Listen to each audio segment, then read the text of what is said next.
Hey guys, Dom here from Faith Family Homestead, and as I was just sitting in my garden, I decided that I wanted to talk to you guys about filling your garden beds and your containers on a budget.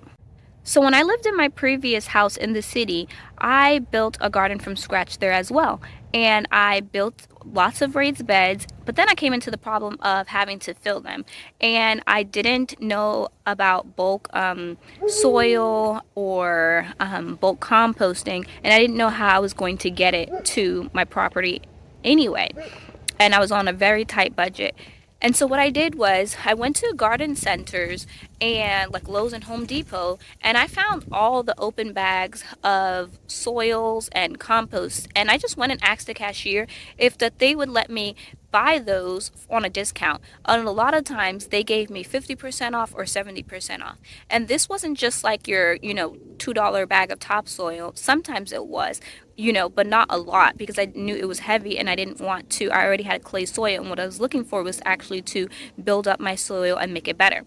And so I only bought a couple bags of those. But this was like mushroom compost, black cow, chicken fertilizer, as well as other quality raised bed and garden bed mixes. These bags were not marked. They were just all over to the side that people like went over because they had holes in them. And a lot of times, like, I didn't buy the ones that was like basically almost empty. These were like full bags, and if it just had a hole or if it was leaking out. I also did this for peat moss. Peat moss is was like $13 a bag, and I would get them for like $6, $7. Sometimes I even got them at 10 if they were, dependent on who worked there. So it also just depends on the cashier or if the manager there, is trying to give you a discount. I've got discounts from 70%, 50%, 20%, even 10%. But every bit off counts if you're building your garden and or have containers and you want to build it on a budget. Another way that I was able to fill up my containers or my garden beds was by adding in filler at the bottom. So ways I used filler was adding in like this behind me. I had my girls just go around and collect a bunch of leaves that had fallen, and I'm going to actually put soil on top of this and plant inside here. I also did that for my garden beds. When I put these logs down, even though I have bulk compost and topsoil sitting here, building a really big garden. I think this is maybe 50 foot wide by 100 feet long. And what I did was have my girls also put a lot of leaves down first. I also, since I have chickens, used their bedding, their pine shavings. I put that down in some of the beds. In my old garden, I was able to use, like, I had lots of shredded paper because I homeschool and I have kids, and they are, do one, squiggle on a paper and then ask for a new paper. I don't know if you guys have kids like that, but I do. And so I would just shred the white paper, not any wax or anything like that. And I also buried that inside my garden. The worms love that stuff. The worms love compost. They love cardboard. I also use scraps. So, anything in my garden like eggshells, banana peels, any kind of cores like apple cores, anything like that, I buried it right underneath, even in my pots, because your pots, if they're sitting on the ground, worms will actually make their way into your pots. I had some pots that I dumped out into my garden beds this year to refill them, and there were worms as big as my finger, like at the width. I was just like, what are these, like snakes? They were so big.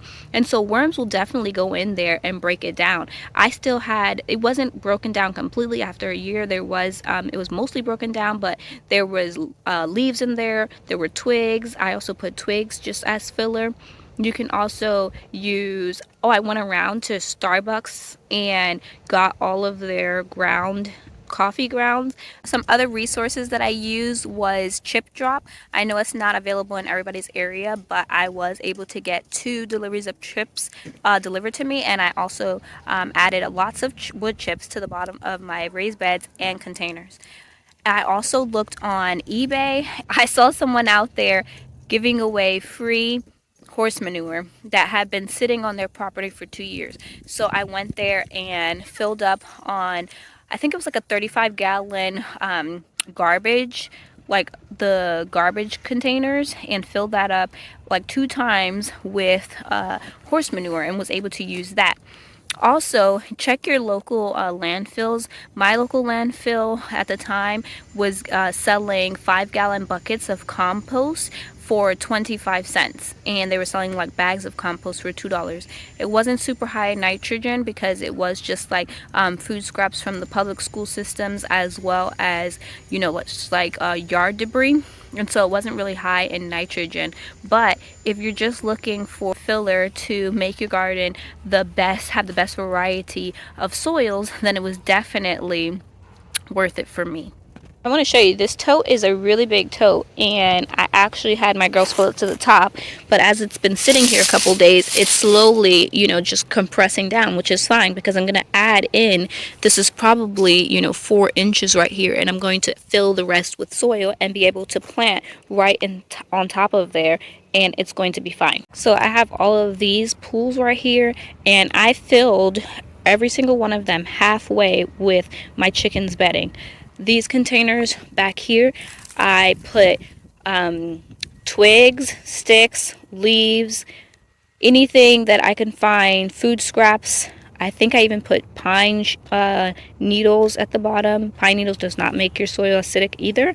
But yeah, I put that inside, and then I just filled the top with soil, because if I needed that much soil to fill this container, that would probably be the whole bag, if not 2 bags, and I was definitely not looking to pay that much.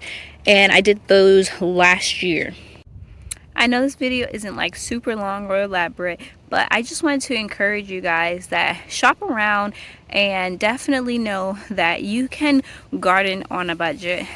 I hope this video was helpful and encouraging to you guys to know that you can definitely build a garden. There are always options for filling your garden beds, and you can just definitely just start somewhere and start with what you have available in your area. My husband's making cuts for our new chicken coop, where he's going to build the Justin Rhodes chicken tractor. My kids are inside finishing school, and I'm out working in the garden. Tonight's supposed to get down to 32 degrees, which isn't that bad, but on a couple days from now, it's going to get down to 25, which will be the coldest that it's been since our first frost in early November.